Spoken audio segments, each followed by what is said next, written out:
আজকে কিন্তু এসেছি বাণীপুর মেলার একটি মোমো স্টলে, যার নাম কিন্তু রয়েছে মি অ্যান্ড মোমো। নামটা খুবই ইউনিক লাগলো। তো এখানে রয়েছে আমাদের বিপ্র ভাই। আমাকাটা সব মোমোর কম্বো এনেছিস, কি কি রেখেছিস সেটা বল। 199 এ কি কম্বো রেখেছিস? 199 এ আমরা রেখেছি steam fried, pan fried, Kurkure এবং আফগানি মোমো। সব কটা 2 পিস করে থাকবে এবং ওর সাথে ফ্রেঞ্চ ফ্রাইজ আর দুটো ক্যাম্পা করাও থাকবে। এত কিছু মাত্র আর মাত্র 199 এ? একদম। এখানে কিন্তু শেষ নেই, এর পাশাপাশি রয়েছে কিন্তু 149 এও কম্বো, 99 এ কম্বো, বিভিন্ন ধরনের কম্বো তো রয়েছে।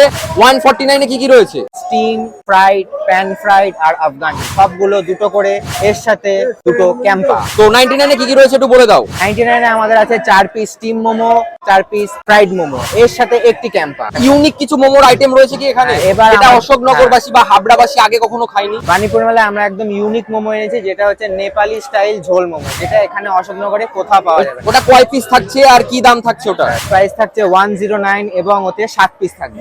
ওই মোমোটার বিশেষত্ব কি রয়েছে? ওই মোমোটার বিশেষত্ব হচ্ছে ওটার গ্রেভি, ওটার গ্রেভিতেই জাদু আছে। এই ধরনের কম্বো খেতে গেলে আপনাকে আসতে হবে বাণীপুর লোক উৎসব, যেটা চলবে 3 থেকে 11ই জানুয়ারি। টাইমিং হচ্ছে বিকেল 5টা থেকে রাত 11টা অবধি। এটি লোকেশন হচ্ছে বাণীপুর মেলার যে মূল মঞ্চ আছে, মূল মঞ্চের একেবারে লেফট সাইডে মি অ্যান্ড মোমো।